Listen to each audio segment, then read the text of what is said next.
Hey, it's Mo Bunnell, your business development expert, author of The Snowball System. I and my teams have trained over 15,000 professionals on sound business development techniques.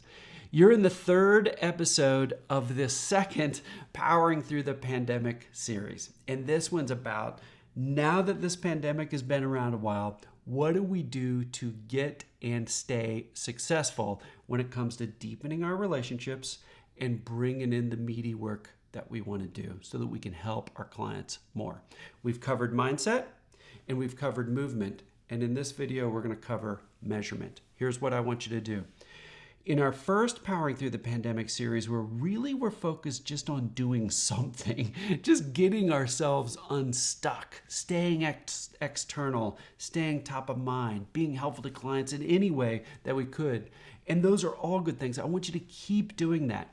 But in this phase of the pandemic, people are starting to talk a lot more about commercial opportunities. So I want you to add to that things that you might measure that are more about creating demand.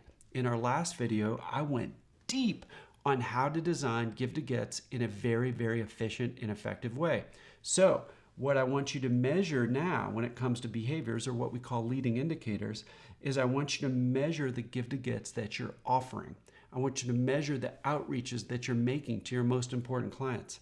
You might also track MIT's most important things, picking 3 things a week that satisfy three criteria. Will it have big impact?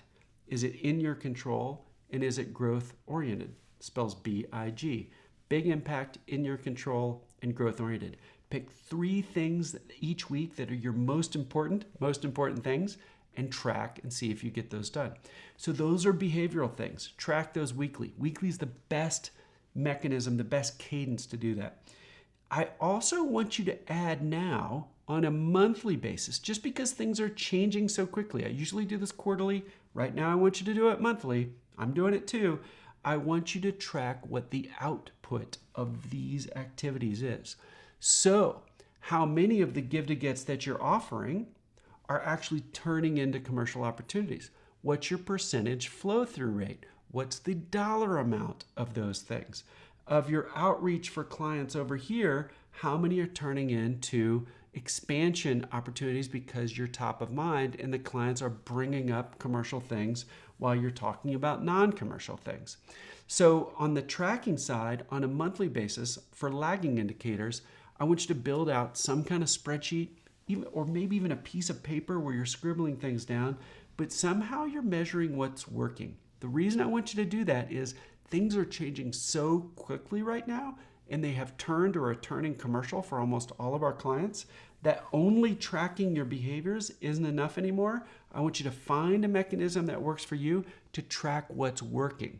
If you're a baseball player, I love the St. Louis Cardinals, you wouldn't just track how many at-bats you were, how many times you went to the plate, right? You would track things like what's your batting average, what's your on-base percentage, what's your what's your wins above replacement, how many home runs have you hit, and what all kinds of other either simple or complicated statistics would tell us if you're trying these things over here, what's the output over here? That's the part I want you to add this time. If you want more detail on that, go to bdhabits.com, B for business, D for development, bdhabits.com. Comprehensive system over there, free mini course on how you can stay focused right now when focus is almost everything that matters. Let me leave you with this.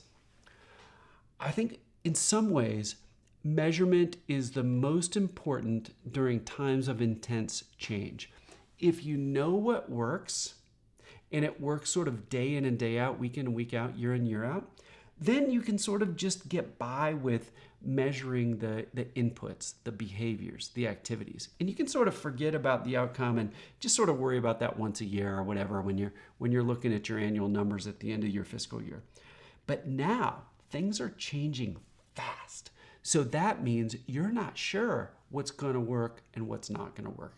That means you've got to tie together your behaviors or your leading indicators with your revenue and your relationships, advancements, and your lagging indicators, because you're not sure what will work. So find some way to find those correlations, to do quick little analyses, And then you're just going to keep tweaking. You're going to keep getting better. You're going to keep improving, because if you're doing that, then you'll rise above the competition, because you're flexing to the things that are more important faster.